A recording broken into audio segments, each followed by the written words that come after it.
Historia Canadiana is recorded on the unceded lands of the Kanien'kehá:ka First Nation.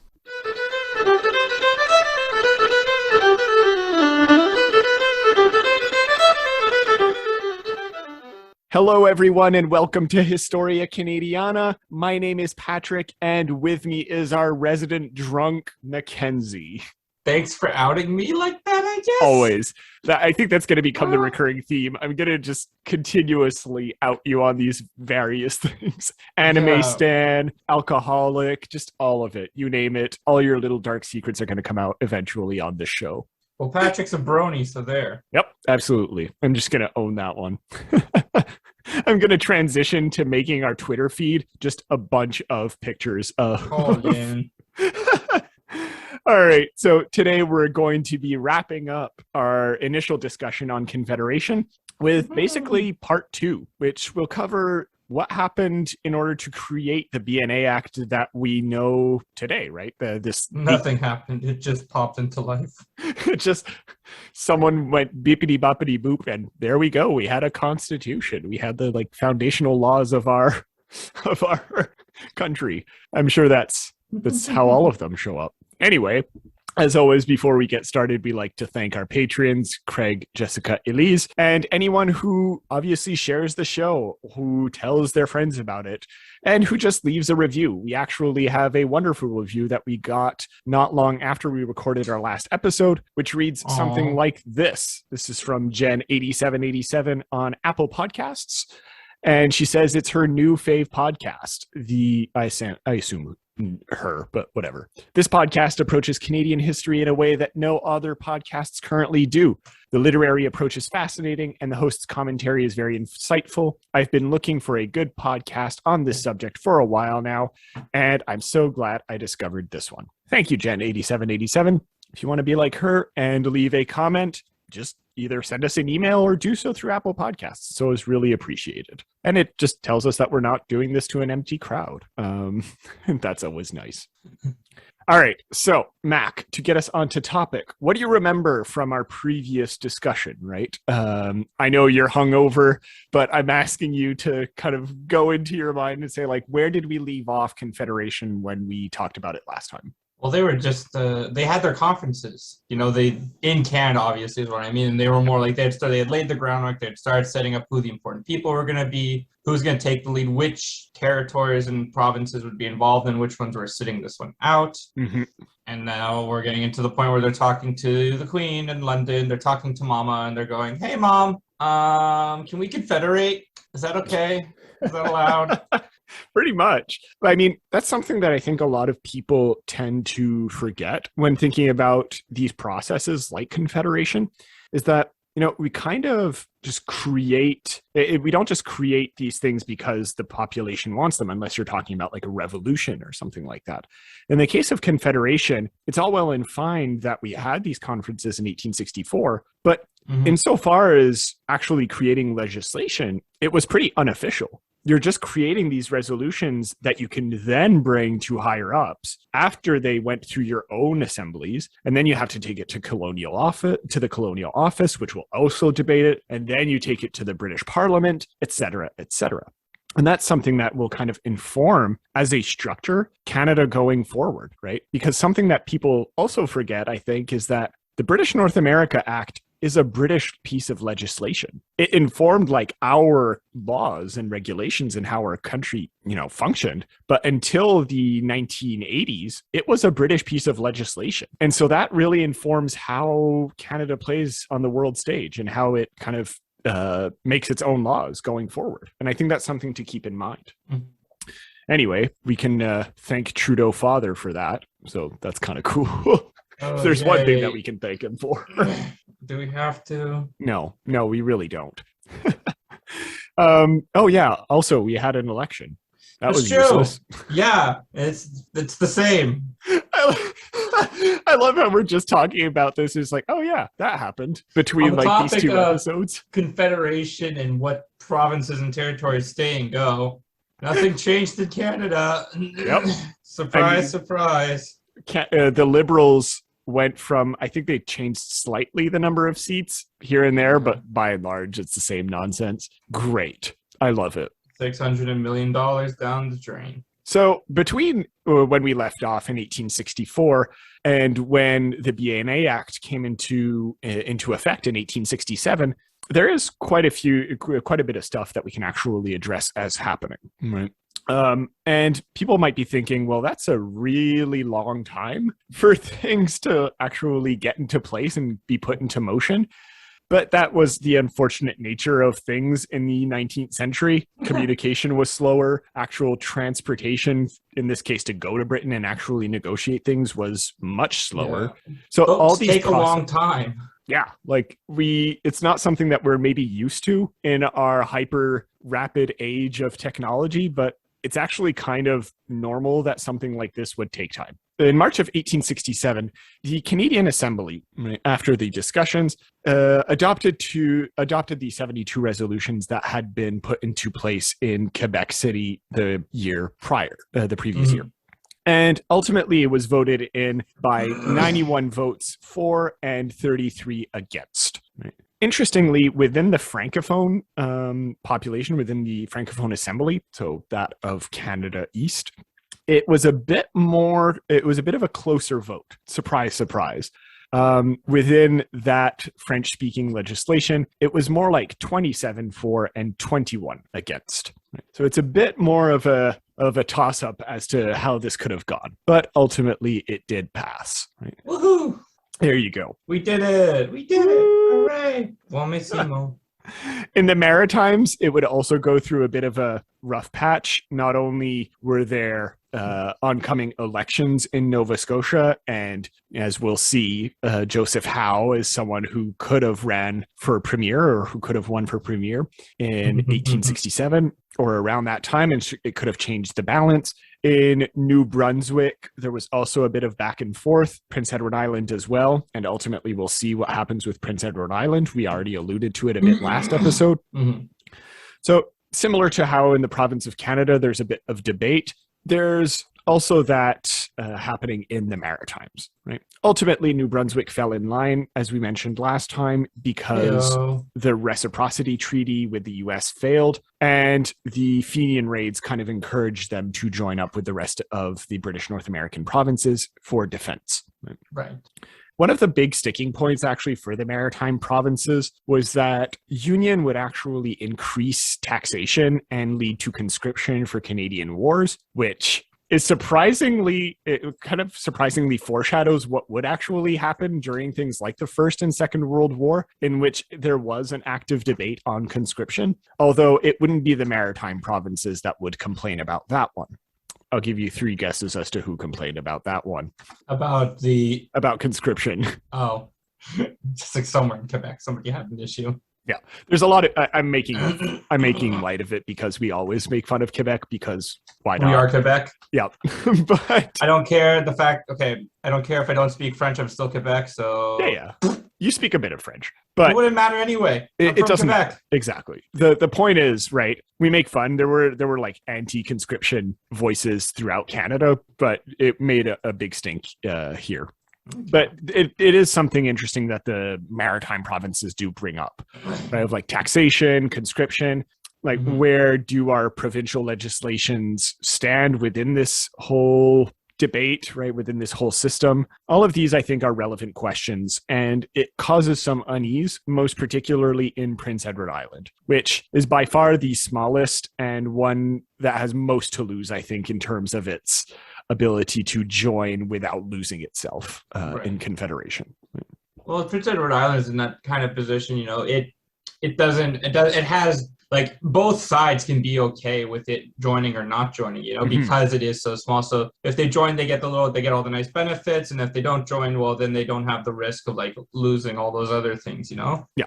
It's the same with Bna itself, the rest of the provinces of Canada, they don't, like, they get PEI, good, they have another signatory and it makes it look a bit more official. They don't, well, they're not losing out on much. Exactly, right? And that's why you kind of, they included that provision as well within the Bna Act, as we'll see. It's like, you can include other provinces or not. Like, as it stands, this is what we've agreed upon. And if other provinces want to join, we'll either negotiate directly with them on the conditions of that, or they kind of fall into line with what we've already established. Right. So, as we mentioned last time, we're not going to really touch upon it here, but Newfoundland would have some interest in joining Confederation in the 1860s and would, in fact, similar to Prince Edward Island, vote on whether or not to join a few years after a Confederation, I think in 1868 or 1869. But ultimately, they decided to pursue their own economic interests independently of Canada and would actually be successful in doing so for quite some time. Right? So they would do their own railway, their own interior resource development. They would protect their manufacturing process a bit more, et cetera, et cetera. In terms of Nova Scotia, right, the opposition, as I mentioned, was a bit more divisive, right? Or at least the relation to Confederation, I think, is a bit more divisive than the other provinces. New Brunswick was pretty clearly for in general. Newfoundland and Prince Edward Island were pretty clearly against. Nova Scotia, quite divisive. Right? As we alluded to last time, basically, it managed to get in because at that specific moment, the premier of Nova Scotia, Charles Tupper, was a pro-Nova Scotian government. But that doesn't mean that most people were on board, right? The legal system, or at least the electoral system, is funny that way. And it'll go back and forth. Quite radically over time. Actually, Charles Tupper, before going to the London Conference in 1866, he would actually negotiate to reject certain things of the Quebec agreement, right? Certain resolutions, and that would be a part of his province's entryway into Confederation. And we'll see what happened with that. Yeah, and it's kind of fascinating to me that this big discussion is happening around Nova Scotia, of all places. Yeah, like Nova Scotia is the holdout that we're having to work on. It's kind of funny to me in that way. Right. But as we mentioned last time, we kind of have a difficulty of understanding that today because Nova Scotia in the grand scheme of Canada is just minuscule. Right? But at the time, especially in a very ship-focused empire like Britain was, and a very ship-focused colony like Canada was, it makes perfect sense to have Nova Scotia be a powerhouse economically and politically. Right? Plus, through people like Joseph Howe, the population of Nova Scotia actually showed itself to be quite politically engaged and to actually have a lot of significant ideas in its head about where these colonies should go. Right. And it was the basis for print culture in Canada for a long time, especially in terms of newspaper and things like that. So it had like a really developed economy, which we don't really understand or at least have the same relation to today. It's kind of, you're right, it's kind of weird to see that going back. Well, there's also, I find it kind of fascinating because there's always the idea in Canada when these big governmental things trying to happen, Quebec's always the holdout. Quebec's always the troublemaker. Yeah, sometimes Manitoba. Yeah, sometimes Manitoba, but for the most part, like Maritime's less so. Yeah. And obviously there was still dissent in Quebec about the whole unionization and confederation, and we'll get to the repercussions of that much later. But you already see it here, of like I was mentioning, the French population was a bit more divided onto whether or not to accept those. But in the end, they still sort of went with it. The votes went through. Yeah. So it's kind of fascinating to me that at this time it was the Maritimes kicking up a stink when usually that doesn't happen so much these days. The Maritimes are very much. Yeah. They're still involved, but they're not there we don't hear as much about them causing a stink over things. No, exactly. Or if they do, we just don't care. Yeah. It's really like not that much of an issue because you do see a lot of discussion, for example, about the very fact that they're not listened to as much anymore. Right. Coming back to like a cultural perspective that we like to do on the show, there's a really, really great writer who talks about the current state of the maritime provinces in modern Canada called David Adams Richards, who's quite well known, I think, in the field of Canadian letters. And that's a theme that comes up a lot in his books, right? Most importantly, Mercy Among the Children and Lives of Short Duration. All of these things that point to the fact that, the Maritimes were once this really central hub, and that there's a lot to reckon with the fact that we're not really paying attention to these people anymore, right? Despite them having a lot to offer, potentially. I think that's an interesting point to raise. Yeah, definitely. Is there anything you wanted to bring up with the setup here, or can we shift into the London Conference proper? It's interesting to see this build up because again, I don't want to say the word hero, but the protagonist of our story hasn't taken the stage yet, and it's kind of This is a really smart thing for Big Johnny A to do because he's waiting. He's waiting for that entrance. Yeah, definitely. The man's got his showmanship on point right now, and he's thinking to himself, he's like, I can't, not yet. I'm not going to intervene with PEI. I'm not going to do it with these guys. Like, Charles Tupper can deal with Joseph Howe. He's small fry. I need to wait. This is not the moment. Yeah. Well, it's kind of interesting because it's like, true. You kind of got to marvel in that brilliance of his, like, no, I'm good. I'm smart. Yeah, well, first of all, yes, but it's interesting because you're right. We haven't focused much on the individual characters, right, in this whole thing. We mentioned a few of the Fathers of Confederation as they're known in the last episode and things like that. And we're talking more about the structural elements in this case, right? What's going on a macro level.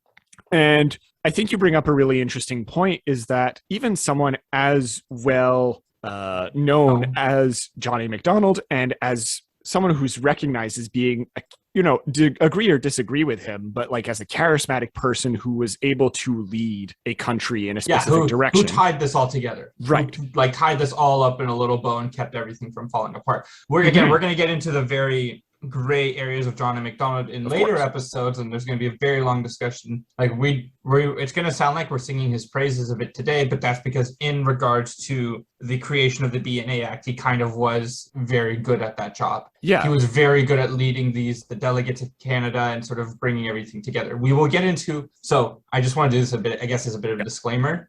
We are going to praise John A. Macdonald today because he did something very amazing, like kind of incredible with this. And then we will get to all the bad shit later. At the end of this episode, we're going to touch on it a bit. We're going to play another fun round of who was excluded. Right, but that's a segment now. Can we make that a segment? It's just who was excluded from this discussion?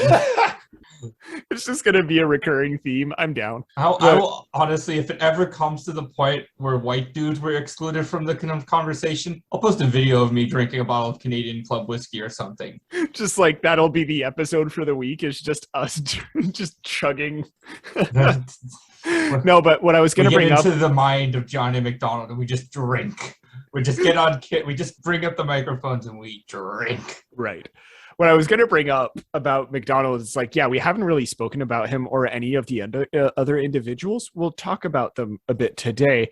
But you did bring up an interesting point of saying like there's a certain restraint going on, or at least an ability that in many ways will be lost a bit at certain points in his career to have to play ball with others because they're actually trying to build a country. And again, as you alluded to, there's a lot of people that are ignored in this construction inherently. But he's in a position where he's not yet prime minister and he has to play ball. And all of these other characters are quite important, right? And do warrant a certain allusion to, right? And do warrant a footnote, at least in history, at least a mention in this whole story, because it's not just Macdonald, right? So in terms of the London Conference. So the London Conference is basically a London Conference. What brings together the two other conferences that we talked about in the last episode. God save the Queen. Oh yes, always. I was going to say, oh wait, is it a queen? No. Okay, yeah, yes, it's Queen Victoria at the time. So yes. Anyway, so London Conference is this moment that kind of is meant to bring together the two previous conferences and formally bring the 72 resolutions that were proclaimed at Quebec City and formally bring them into the British Parliament, right? And say, okay, well, do you agree or disagree, and how can we resolve this, right? So they take place formally from December 1866 to March 1867. Right? So it's quite of a long period of negotiation. We'll see why that happens. And it doesn't actually take like 5 months to actually go through this whole thing, but it's just like the process, as we mentioned, is a bit longer. During this conference, most people who we associate with Confederation will be present.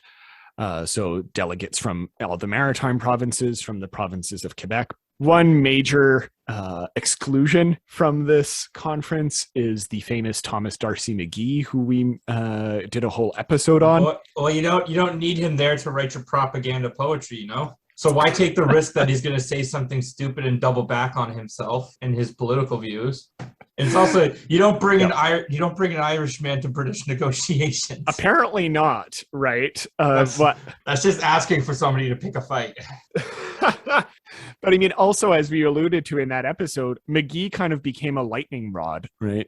As someone who is very critical of Fenians, which was a popular stance to take, but it did alienate a lot of his voter base. So it was a bit of a political maneuver to say, okay, well, yes, he was a foundational element of this. That McGee, I'm just going to say it, McGee was played like a cheap fiddle by MacDonald. Oh, he was. 100%. He was played by a cheap fiddle and tossed aside when he needed it to. Oh, yeah, I absolutely. Not even a fiddle. The dude was just a kazoo. Wow. That's kind of sad. Now I feel for McGee. But yeah, we're pointing to him in particular, but this, I mean, obviously political history has a whole series of incidents like this, in which basically because there's too much that could go wrong potentially in this instance, we chose not to necessarily bring McGee into the discussion formally as it was winding down, just because it would potentially lead to disaster. But that's not to say that he didn't have any influence. Obviously, go back to our episode if you want to know more about him and where he stands in the creation of what we now understand as Confederation. And how he just goes against what he says all the time. Yeah, he is a contradictory figure. He does a lot of double backing. Yep. Anyway, the whole thing, right? The reason why I mentioned this is that it's also interesting because it opens up to the careful planning of the whole Confederation project, which is something that we alluded to at the end of our last episode as something that was pragmatic or that came out of nowhere. And it's just like, okay, yeah, we're doing this now and let's go. But there was a lot of thought that was put into this and be like, we're not going to mess this up. You only get one shot really with something this big. Realistically speaking, you do it right once or else, because you can do it again, but when you come back, you've lost a lot of bargaining power. Yes, exactly. Canada really has very little power against Britain at this time. It's 1867. It's the height of the British Empire. Oh yeah. So Canada has to do this right, or else they lose. It's gonna be a very worse position the next go around. No, definitely. And, despite the fact that things are carefully planned, like the removal of certain people from the conferences, as we'll see, there are things that do go awry, namely thanks to the arrival of Joseph Howe in this whole thing at the same time. And we'll keep in mind that Joseph Howe is staunchly anti-Confederation at this point.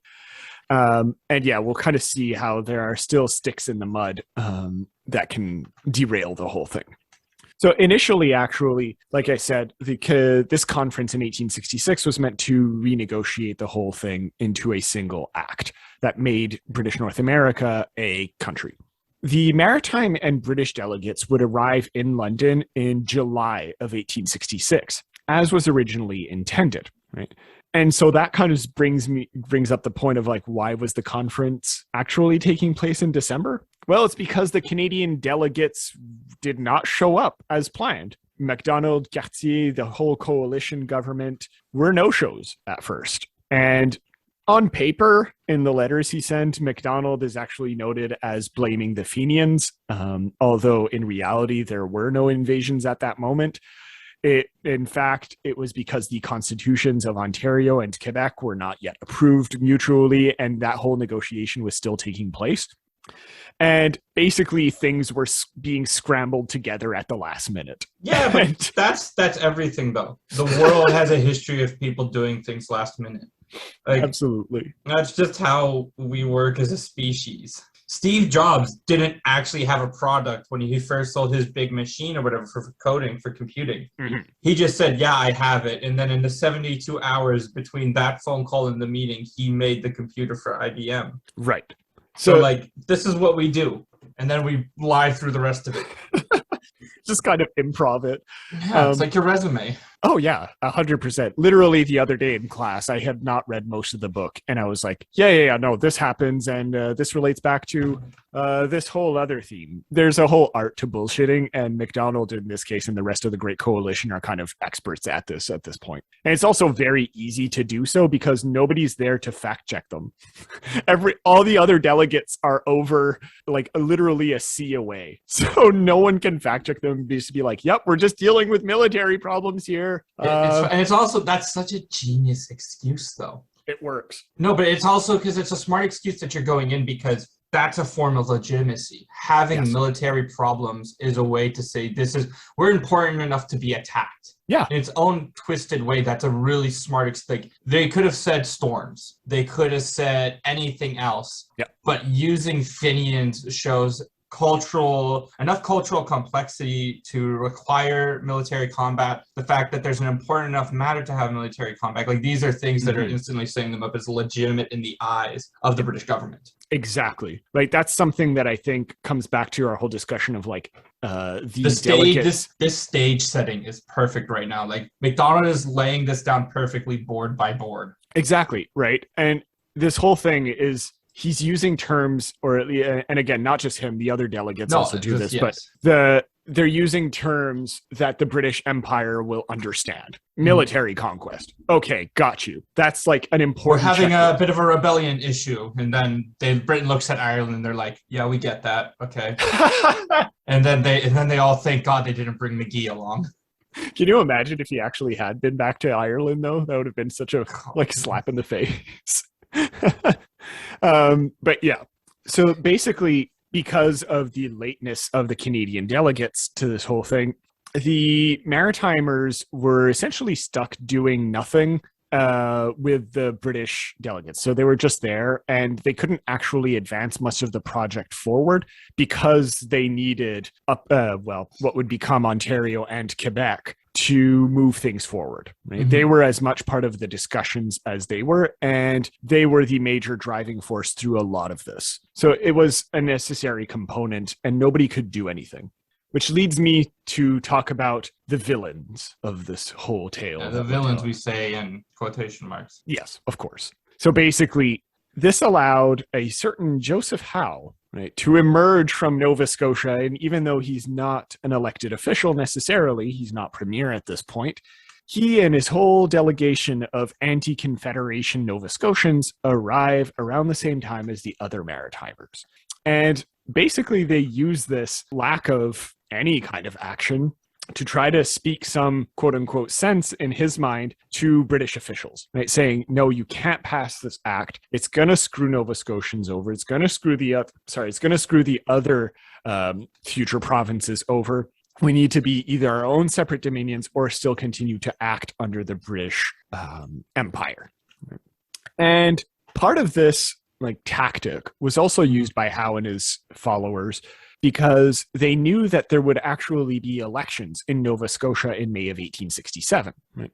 So if they managed to start convincing people already that Confederation was maybe not such a great idea economically, politically, socially, then by the time the Nova Scotian elections arrive, he might have an actual solid foothold on which to base his propositions on, right? And actually have an official position on which to argue with. Right? And it might completely change the dynamics of Nova Scotia and Confederation. So basically, it created a stopwatch, if you will, in this whole debate. Right now, the Canadian delegates had a timer on which they couldn't necessarily postpone the conference because it could lead to disaster for their project.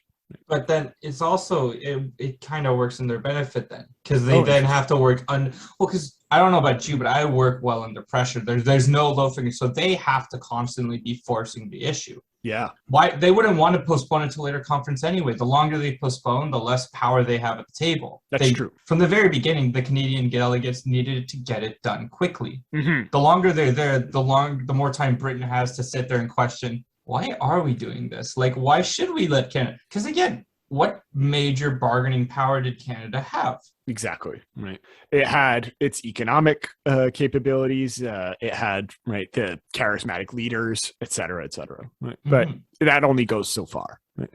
Yeah, and so they were on a stopwatch anyway. Now it's just more enforced. Yeah, exactly. Plus, when we say May of 1867, like that seems like a far enough time away. Yeah, but it's like politics.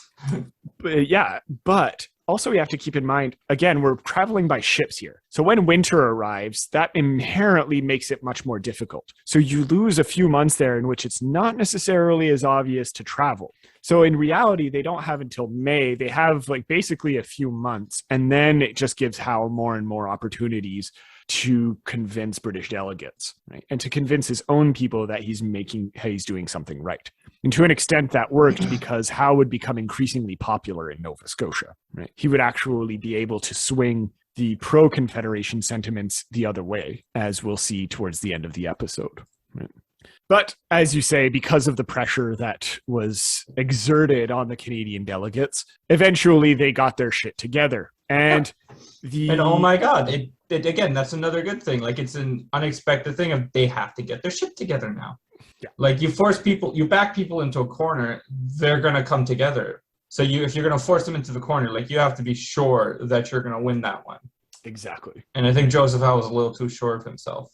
Well, I mean, yes and no. In that, like, this is getting ahead of us a bit, but like he would manage to get reelected, and he almost did actually manage to remove Nova Scotia from Confederation. Right. So there would have been history, I think, could have gone in another direction if it had been postponed long enough, right? Or at least temporarily. So, yeah. What, the election or Confederation? His election and consequently the whole Confederation project. So in November of 1866, the representatives of the province of Canada, as led by Canadian Jesus himself, apparently, John A. Macdonald. Canadian Jesus, what a... No, obviously not. But remember, like that's a reference to the paintings that we analyzed last week. Yeah, for sure. In which the Savior. Oh yeah, he's definitely like painted in that kind of light. Absolutely. So I don't actually think I'm not a very religious person in and of itself. So I don't actually think Macdonald is anywhere near close to Jesus in any way, shape, or form. But the point is, right, I'm making a joke. The Canadian delegates arrived in November of 1866. And the meetings formally started on December 4th of that year and were actually chaired by Macdonald. So his performance, actually, as we mentioned, because he was the only one with any actual formal legal training of the Canadian delegates, he was actually able to charismatically and quite convincingly approach the subject of Confederation as something that would be good for both the British North American provinces and the British colonial power. Right? And the actual one of the heads of the British Colonial Office, Sir Frederick Rogers, because of Macdonald's performance, he would actually describe him as, quote, the ruling genius of the gathering. Now, there's something to be said, obviously, about a certain level of embellishment that could happen over time of these kinds of things. But it does definitely point to the ability of Macdonald to convincingly express a message, right? Which will definitely carry him through most of his career. Yeah. And lasted for a reason. Absolutely. So actually, like, to come back to the whole Howe thing, Macdonald, knowing that Howe was there, would actually urge the delegates to agree that everything should be done and debated in confidential meeting rooms in order to exclude the anti-Confederation group, right? They were just not even part of the discussion. It's such a big fuck you, middle finger. It's a huge fuck you, right? And I get it. You're not officially elected and things like this as a premier, but it's still a voice that is gaining traction. And so it's just a complete skewering of democracy in many ways. Right? 100%. But it's still a really smart thing to do. The fact that he got away with that is kind of, it speaks to his charisma and personality. Absolutely. To somehow convince people, like, we're going to do this in a confidential room. No minutes will be kept. Yep. Absolutely. And that's Like, that's such a big response, especially to how trying to put a stopwatch on all the events, too. mhm. How is like, okay, you have to get this done really quickly now. And so McDonald's like, okay, we're going to have to limit the number of voices then so we can have our discussions as fast as possible without dumb people saying dumb things. Bye-bye. Yep. And no secretary is sit necessary. with us at the popular table. Is that not what he just did, though? Yeah, no, that's exactly that. Yeah. And you bring up an interesting point with the minutes as well, right? Because there were no recorded minutes of these discussions. We know things through secondhand letters and things like this and through what other people wrote after, but formal minutes were not actually taken. And that's another point of MacDonald knowing how to use the legal structure in his favor, because he knows what's used and what's not, and what's formal and what's not, what makes it into the history books in his time, right? And so not having any minutes would definitely give a certain advantage to people who are not privy to that immediate discussion. Right. Would definitely give a disadvantage, to the people who are not privy to that immediate discussion. Right? And Howe was kind of in hot water at this point. Like, his message is kind of failing. He does try to use MacDonald's stated alcoholism, right, against him, seeing like, how can you trust this person to be any kind of leader? He's a drunk. He has no moral compulsions. And the Brits were like, yo, he's one of us. He's like, sounds like a leader to me. I don't know what you're talking about, man. Sounds like one of us, my dude. We've been managing to rule an empire and actually grow it quite successfully with those same tactics. So I don't know what you're talking about. I don't see the issue. I see this as an absolute win. Yep. And that's basically it. Like, we're making light of a lot of this, but that's pretty much what happened. Like, no one gave a shit. And we're just like, okay, well, is he actually getting stuff done? Are the other delegates getting stuff done? All of these people, yeah, some of them. And MacDonald was far from the only one with this reported alcoholic problem or alcohol problem. So are all these delegates, Tilly, Tupper, all of these getting shit done? Yeah. So there's no problem. Bye. Well, we're good here, folks. Yeah. We're good. In terms Let's of move on with our lives. Come to me when you actually have like something tangible, like he cheated on his wife or something. I don't know. No, even then, would they care? No, probably. Well, it's also it's at the time. That's a bolt he loosed too late, because that's just a straw man argument at that point. Like, oh, you're being petty because you got excluded from the conversation, so you're just trying to call him a drunk. Wow. Yeah, absolutely. And I don't know like the actual reactions from the British, but the point is nothing actually came of it, right? There was no actual impact on this type of comment from this type of comment. Why would it? Exactly. Like, at best, you're playing on Victorian moral sensibilities, right? But otherwise, if you get your job done, a lot of these things were generally overlooked, right? And especially by rich British white dudes. So, yay, rich British white dudes.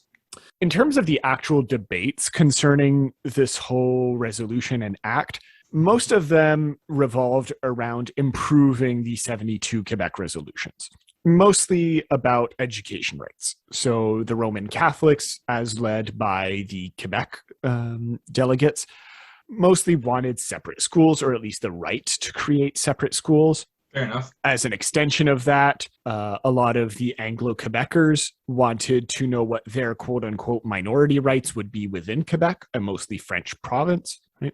Turns out that they have the same rights as any other English-speaking Canadian. No. So, yeah, there you go. Especially that a lot of them, to come back to like this dead horse that we're beating, but like most of them were rich British merchants, or at least so they had an inherent advantage, right? Although it is something that you do need to hammer out. And yeah, there was this whole question also of how are federal subsidies going to be handed out? Are there more that are given to the Maritimes, for example? The answer to that is yes, but they don't necessarily have the same taxing privileges, right? Or at least it removes from provincial taxing privileges. Mm-hmm. And actually, for a long time, taxes were mostly a federal thing. The provinces themselves mostly didn't have, there was a very limited ability to tax. It was more like a general thing. I forget. I should have written it down, and I forgot off the top of my head like what exactly their taxing rights were. But by and large, until the First World War, it wasn't really used. Okay. So basically, yeah, the federal government has the almost sole right to tax its citizens. And that would basically allow certain provinces to get an 80 cents per head subsidy based on those taxes collected. Essentially, by the end of December, this new document, as it was being hammered out, was ready to be presented to the Colonial Office. So it started in December 4th, and by the end, they were like, yeah, this is pretty much hammered out. This works. There you go. Let's go get a drink. Well, that sounds like something they do. Oh, yeah, for sure. I mean, we saw it with the Quebec conference as well. It was basically 2 weeks of drinking and eating. And in between things, they were doodling things on pages. And we call that a party. Exactly. So a lot of these things were very much done around a whole thing of festivities. It wasn't uncommon at all. And to an extent, it's still done, but it's a bit more formal now. Okay, so they're presenting this thing at the end of December. Obviously, there's a certain break for Christmas because, duh, why not? As Canadian Jesus is there, we got to celebrate Canadian Christmas. Duh. They're still in Britain at this time, so close enough. They don't actually go back to Canada during this whole time, as far as I know. Mm-hmm. And infidelity. The actual London resolutions, or what would become known as the British North America Act, would actually be presented to the British Parliament in February of 1867. Oh. But similar to the actual debates as they happened in those closed, minuteless rooms, there was very little discussion. It mostly seemed like a very straightforward process. MacDonald was actually getting married soon and had other things on his mind. And most of the finalized resolutions were uncontroversial enough that there was very little to actually amend. Okay. Yeah, makes sense. Yeah. And by the way, we're skipping over a lot of things, but we will be talking about some of the provisions. I'm just getting to I already talked about how the ones I want to talk about. Yep, absolutely. And we'll get to that in a few minutes. So the actual act passed in March, passed Parliament, and with the provision that it would come into effect on July 1st, 1867. Right? The grand poobah of days in Canada. Right? And poobah. So, funny enough, do you know what our country was actually debated about being called for a while? No. Oh, yeah. You said it in the thing, Kingdom of Canada. Can you imagine if we actually would have been called Kingdom? The Kingdom of Canada, run by His Majesty, His Lordship King John A. Macdonald. Oh, God. No. I hate it. But, yeah. All right. So he'd wield the power of a king. God. That was actually like a serious debate for a while, and the only reason why it wasn't adopted was because British delegates and British officials thought that it would be a bit insensitive to the American neighbors of Canada. Mm-hmm. Right? They'd be like, we don't want to cause an international incident by putting a kingdom right beside a colony that, like a former colony that actively went against them. So maybe not. Oh, let's not do that. Let's just call ourselves what we really are and get on with it. Right, exactly. And that is a dominion, right? The Dominion of Canada. So how exactly would you define a dominion? Because we generally understand it. Theoretically, Canada has the name Dominion up until very recently, or had the name Dominion until very recently. Right. So like, what is Dominion in your mind? Like, because it's not quite an independent country. Well, because we aren't an independent country, technically. Exactly. Speaking. And I guess that's the idea, is that as the Dominion of Canada, in my head, I know what Dominion is, but it's hard for me to explain. Yeah. But it's basically a much better version of a territory. Yes, in essence. Yeah. So a lot of this would be kind of legislated out of existence as time went on. Mm-hmm. And the name Dominion itself obviously is not used anymore, even if on paper it lasted for a really long time. But basically, as I mentioned before, the Bna Act was a British legislation. And what it meant was that Canada, as a country that was being made, was independent within the larger British Empire. Right. So it could do its own thing. It was recognized as a nation unto itself, or as a series of nations unto itself. But it would still have to report back to the British Empire. right? Or to British administration. And that's where you still see the Governor General playing very much an important role still at this time, right? We kind of imagine the Governor General as being nothing today, as something that basically causes controversy every once in a while. They say something stupid every once in a while. Yeah. But at the time, right, even though we were quote unquote independent, a lot of our legislations and changes would actually still have to go through the Governor General and, if not, the Colonial Office, right? So wars and other such international agreements would also be done alongside the Empire, which would be a point of contention as time went on, right? Most famously in Canada's desire to declare its own wars during the First and eventually Second World Wars. So all these things are still at play. So basically, as you're saying, it's a country within a larger framework. It's a fancier word for a territory or a province, right? But with a lot more autonomy to it. Yes. We get to make a lot of our own decisions. We still work, ostensibly speaking, for Britain in a lot of ways, but we get to choose what to focus on and what we think is best to focus on. Yeah, exactly. Like we get to choose how we work for Britain more. Absolutely. So finally, don't have to do the fur trade anymore. Woo-woo! Well, yeah, we haven't really talked about the economy lately. That would be a really interesting topic to address at some point, but like the fur trade is very much on its way down by this point. Yeah, I know. I'm just making a joke. So in terms of the actual content of the Bna Act, right? It's a very long document, so we're not going to go through all of it. Oh, come on, why not? I'm inviting readers to go through it. You should be aware of your legislation and what it entails. And it's kind of an interesting document to take a look at. Absolutely. And it's available for free online, by the way, on the Government of Canada website. The entire thing is there. So you'll find it under the name British North America Act 1867. Now, today, we understand it as Constitution Act, and it is a slightly different act. The one we're looking at today is the one that was obviously done at that time and has since been amended substantially, mostly in terms of provincial powers, relations to Native Americans, and international relations. So the ones that we wanted to talk about in particular, that you wanted to talk about in particular that you brought up, Mac, what did you want to actually address within the British North America Act? Well, so everybody knows me as the language guy, and for the most part, I can't really break down the language because it's all just very legal jargon. Yeah, it's all very straight to the point. Yeah. But if we look directly at education, it's kind of fascinating because all the education legislation breakdown is based on religion. So education legislation divided by denomination and the registration into which denomination you put for education. I just wanted to make the sound a lot. Right. But it's kind of fascinating that way because obviously we would never consider that in modern Canada. It is not something we would ever do to be like, oh yeah, you're part of a certain religion, therefore you have to now abide by our rules. You have to go to X school because, we do that now with language instead, which again, a whole host of other issues and problems not to talk about. Absolutely. But it's kind of fascinating that way. Yeah. And, even you bring up like some of the controversies that we face today in terms of schools and what kind of commissions fall where. But, at the time, this was also a debate. So in essence, the provision that Mac is talking about is provision 93 for those of you who are wondering.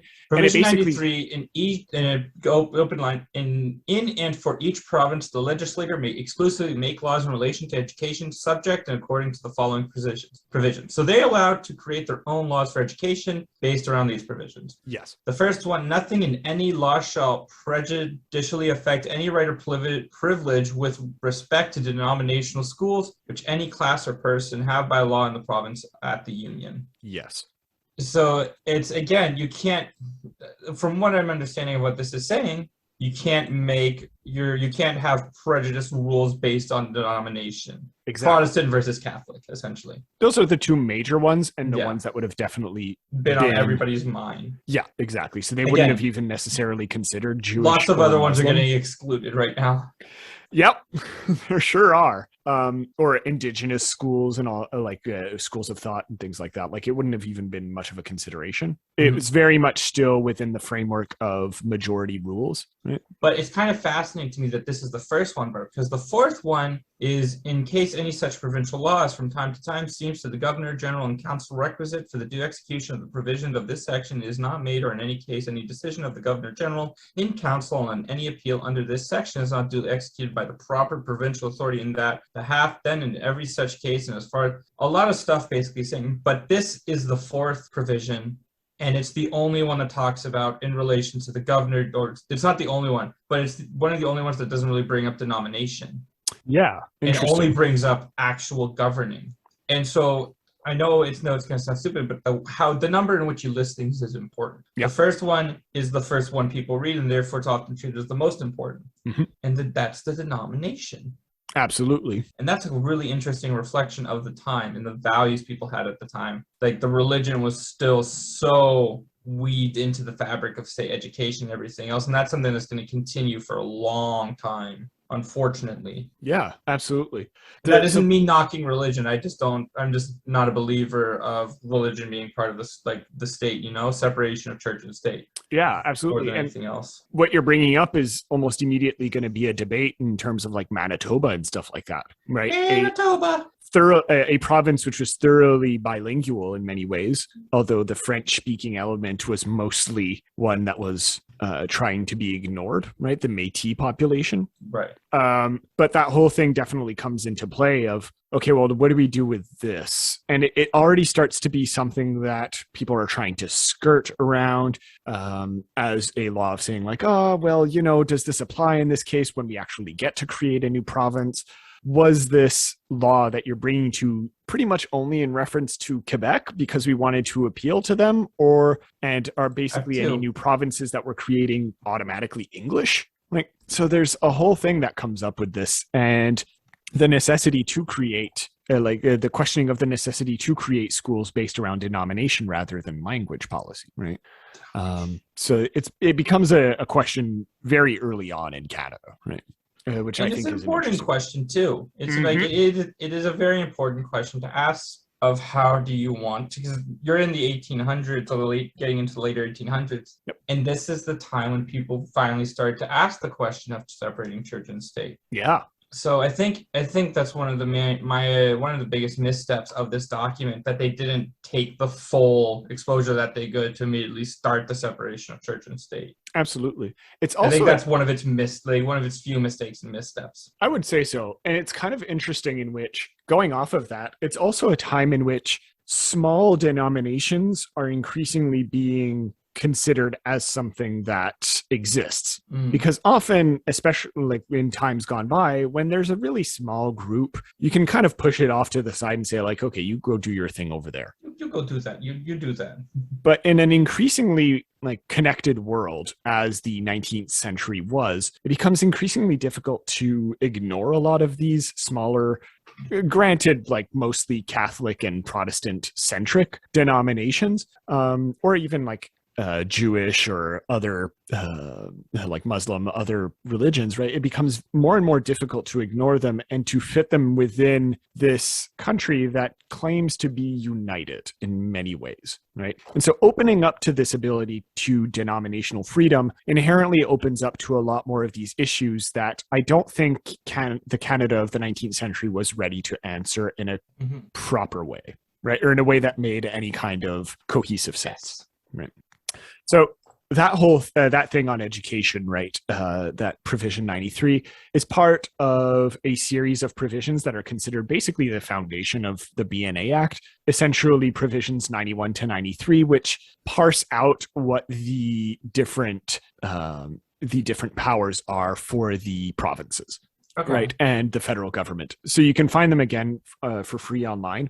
I'll link directly to them, but in essence, it's what we talked about last time. And in short, the federal government has mostly the power to mostly a power of influence over things that relate to the entirety of Canada.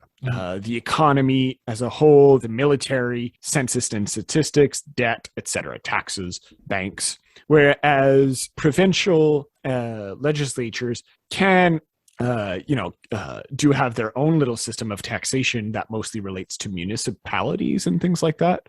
They also legislate. They also legislate shops and licenses and things like that, right? Borrowing money, companies, blah blah blah. Civil law. One of the interesting things I wanted to bring up, however, kind of going off what you were saying, is Provision 92.1. I'm looking at the full document here on Justice Canada, but the amendment from time to time. Yeah. So the amendment from time to time, notwithstanding anything in this act of the Constitution of the province, except as regards the office of Lieutenant Governor.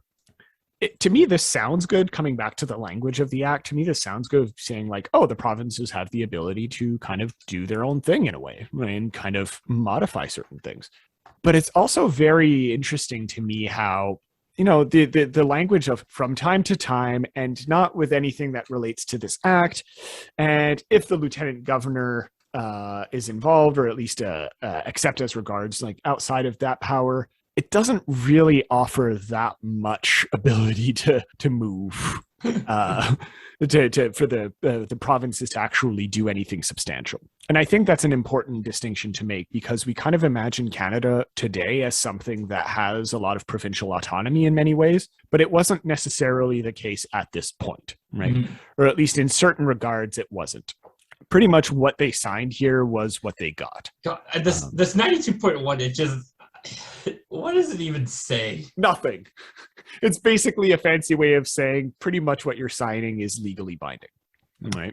At least I feel. It's like, yeah, it's just funny. It's just funny sometimes how we write things that don't actually have much meaning. We're just writing them to write, We're just putting words in. Mm-hmm. However, just at the last of the important points that I want to bring up is point 94. If we have to. Yes, I think so, because it comes back to something that we were bringing up quite often. So did you see it? Point 91? 94. 94. I think I looked at it a little bit.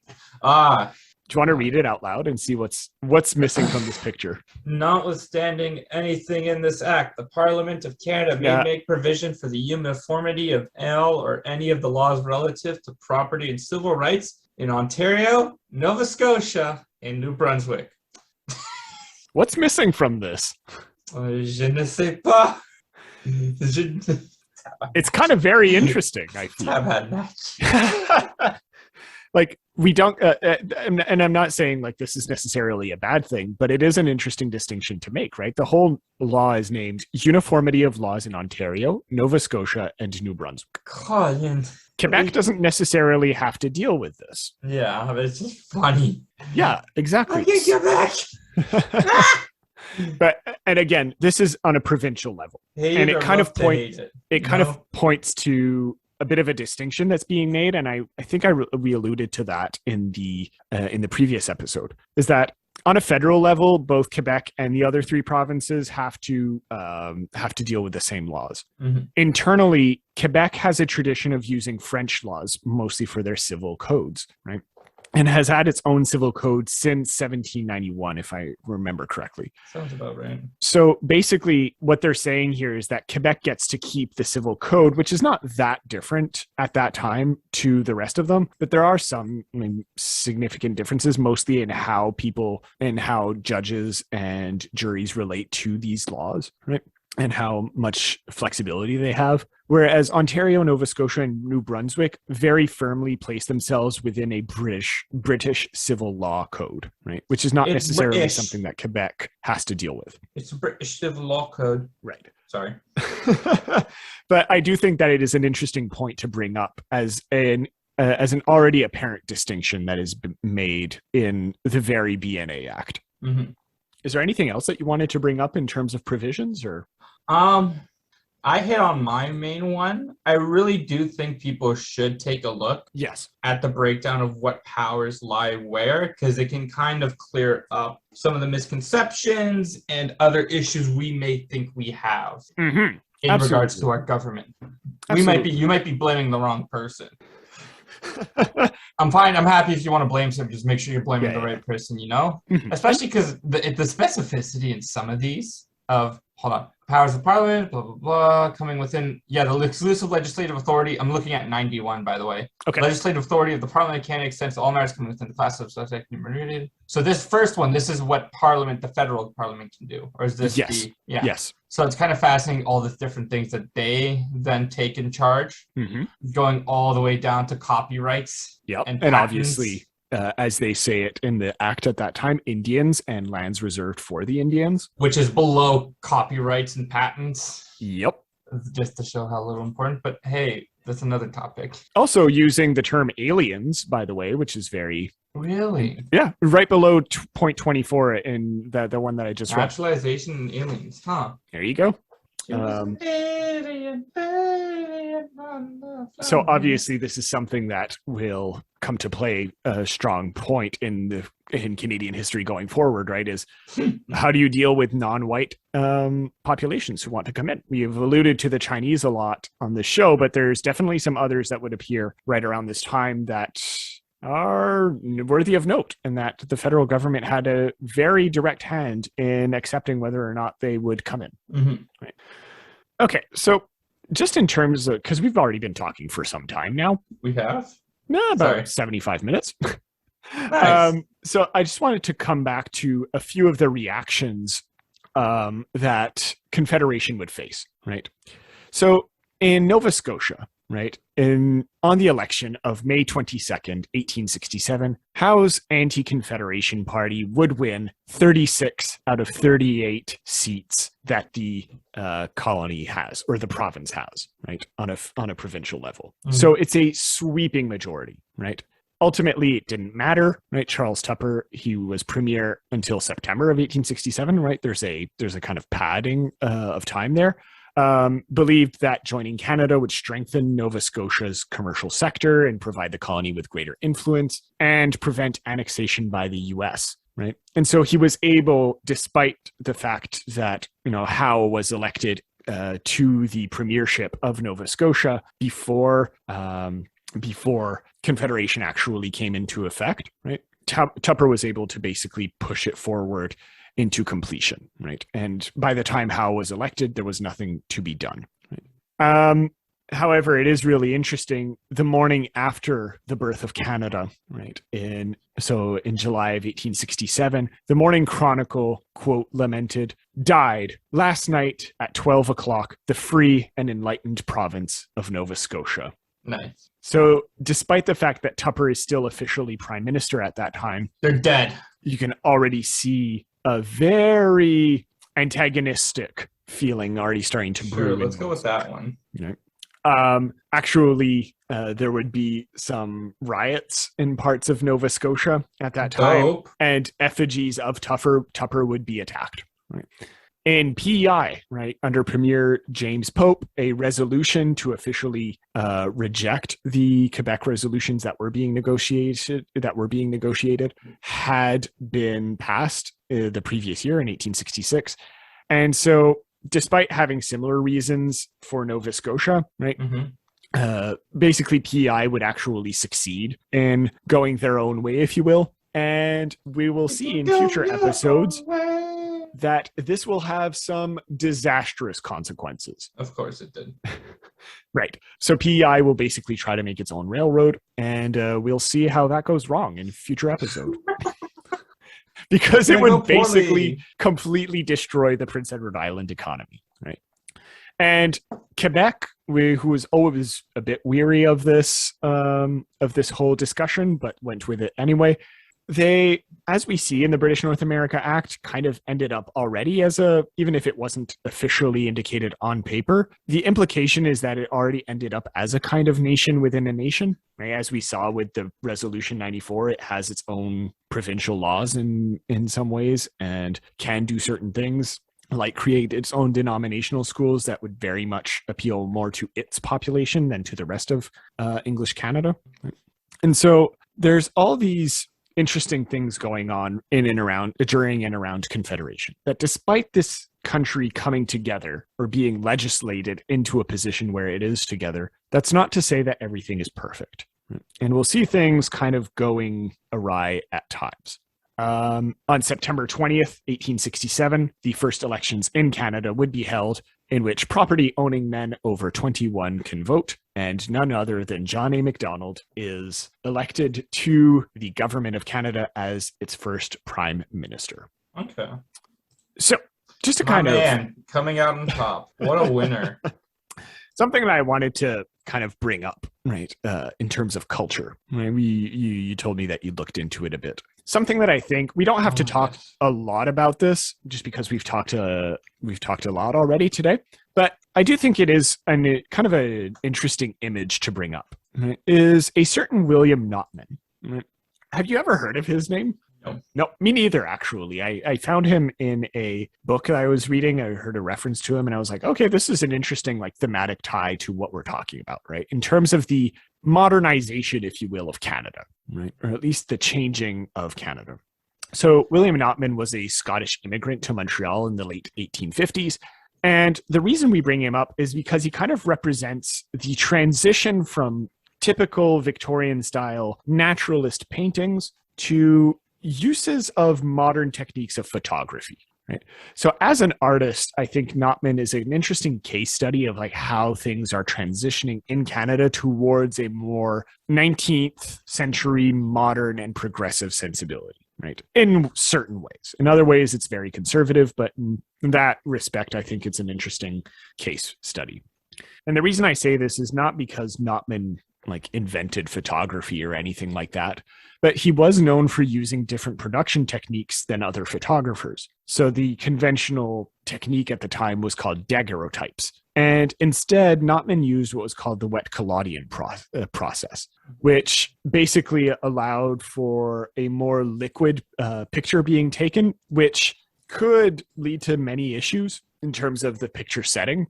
But it also allowed him to take many pictures very cheaply, right? And so it allowed Nottman to actually take these really dynamic pictures, as we'll link to in the description, right? And they allowed him to take pictures of things that wouldn't necessarily be deemed important before, because there was a limited amount of what you can picture. So he takes pictures of landscapes and shipbuilding and regular people that aren't aristocrats. Shipbuilding, what?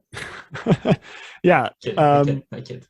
And so, yeah, by the way, the McCorden Museum has almost all of his pictures on their website that were digitized, and they're quite beautiful, I think. Right? Some of them are really interesting. And noted. William Notman is known because he was commissioned to take pictures of the Victoria Bridge, this modern infrastructure, right, that was very much displayed in its time as something that was bringing Canada into the new age, right, into the new industrial age. And he was the one who was commissioned to actually photograph the construction of it. And Queen Victoria was actually so impressed by his work on that she named him photographer to the Queen.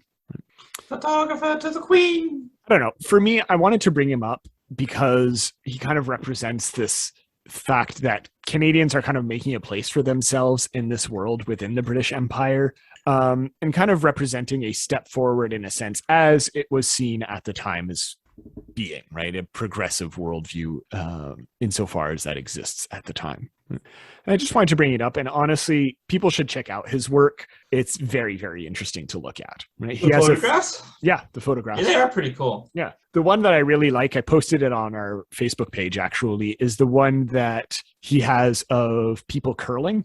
Right? Yeah, I love curling. Yeah, so the main page, right, it's actually, for the link that I sent you, is actually people curling in 1867 itself. And I think that's kind of a nice, interesting snapshot of just the everyday regular culture that people were going through. Oh, for sure.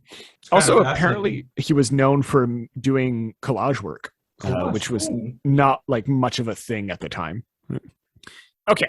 Just to kind of wind us down. Can you, when we've been talking about Confederation for about 4 hours now in total, do you think that this kind of represents Canada's modernization in a sense, right? Or do you think that we're pretty much reproducing some of the similar things that we'd already seen taking place in a different form? Do you think this is a major step as we understand it? Or do you think those major steps would come later? I think, in the end, because you know me, I'm always a big believer that the things that we only see as like symbolic gestures are actually important. And I think this is one of those things that might, again, but also just because it is a reflection of modernization at times, because everybody was starting to get their independence now. Yes. And in We were fact, Canada transitioning. got it like relatively late, considering like in Latin America, there were all these independence Yeah, movements exactly. and like, yeah. And even well, like overall, I think Canada's sort of middle of it, because then we're going to get a lot of the more Southeast Asian and African Yeah. wars and battles for independence. Yeah. So I think it is part of the modernization. Like independence and freedom is just the thing to go. People realized that they wanted to be the masters of their own country and themselves, and they also questioned why some random person across the sea should decide what's best for them. Yeah. But in a way, like to me, the only thing that kind of sticks out to me in this whole idea of modernization is that it was still done in a way that was very much according to Britain's rules, right? And this whole idea of like not doing things according to what someone else is saying across the ocean, as you say, that had been already occurring in a sense years before. You're maybe solidifying that in a sense, but it's already something that that had started happening, right, in many ways. So I see your point. I perhaps have a bit of course you do. issues. It's a good point. It is a good point, honestly. I'm it a is genius. a good point. But to me, I think the major steps would come perhaps a bit later, right? But I do think that it is an important step insofar as something new is created, or at least something that can work, because new things were created before, but as we saw, it kind of led to stagnation. But in this case, it's kind of a fresh start in a way that, yes, reproduces certain old models, but does so in a way that allows for novelty. And while that novelty would come later, I do think that it wouldn't have happened necessarily, or at least wouldn't have happened in the same way without Confederation. Right. Okay.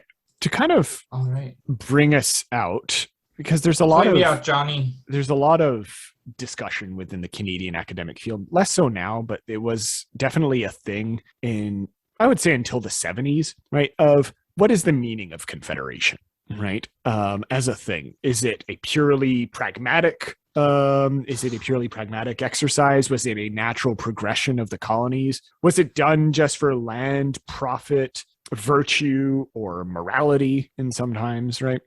And I think there's a historian called Ged Martin who I think really describes it in a really succinct way. And I just want to end on this quote here that I think is quite good. So he says, "A few historians have considered the role of Confederation as an idea." Right. Brebner, he's referring to another historian, badly excluded the quite natural, if impractical, proposals of earlier times in order to confine the movement for Confederation to the 9 years between the Depression of 1857 and the departure of delegates for London in 1866. Right.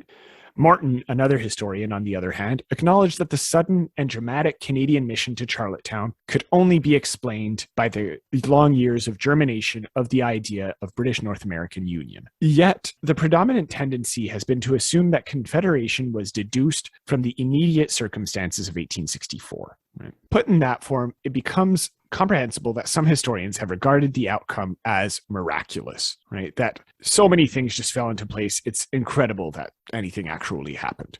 Contemporaries to Confederation were aware that the idea had a prehistory, although they had their own motives for emphasizing its existence. The Westminster Review, for instance, sought to dismiss the notion that, quote, the scheme of Confederation is the offspring of fear, since its origins could be traced much further back than the Civil War in the United States. We know that the idea exists in a defined form, but we cannot point to the time or place of its first existence. And I think this kind of sums up a lot of the ideas that we're bringing forward here. Like, it doesn't really matter when it started or how it led or what exactly motivated it, because you can have that debate forever. All of them are true in a sense. It was land. It was profit, right? In some sense, it was, right? It was morality, a sense of like greater sense of duty to become its own thing, right? But ultimately, the point is that all of these ideas merged together in some form or another in 1867, and it would irrevocably change how we operated as a nation, for better or worse, as a nation in North America and in the world going forward. Mm-hmm. And I think that's probably the most important thing to take from Confederation. Any final thoughts? We confederated. We did it. We finally got here in the show. Woohoo! Oh my God. I feel almost flustered. Yeah, you did it, Patrick. Yay. Yay. Next episode, we're either going to talk about what is Canada as an idea, like we mentioned last time, or John A. Macdonald, or something else. Who cares? Who knows? Yep. All right. Want to take us away, or do you want me to? How about you do it this time? All right. Since I'm such a drunk, as you keep saying. You're too Irish. No, but thank you everyone for listening. As always, you can reach out with any questions, comments, concerns on Facebook, through Twitter, on email. You can support the show through PayPal. You can kind of pay what you think the show is worth, even if it's $1, even if it's 50 cents. And through the recommended reading page that we set up. You can find extra episodes and ad-free episodes on Patreon, right? Mac runs a show over there called Pop Canada, which is absolutely phenomenal. And probably we will drop an episode next week if our schedule is maintained. And yeah, that's great. You can have access to a whole back catalog of Patreon episodes for $3 a month. Anyway, all of this is optional, and this show will remain free and independent no matter what. We just enjoy doing it. Finally, if you could leave a review on iTunes and share it with some friends, it would be very appreciated. That's mostly how it helps boost. That's mostly what boosts the show more than anything else, right? And it just, gives us a good feeling. It's like Christmas. It just makes us nice. It just makes me feel good. For now, thank you for enduring two very long parts on Confederation. No, you guys survived longer than I would have. Honestly. But no, we very much appreciate your listening. And yeah, we'll see you all next time on Historia Canadiana. Cheers, everyone.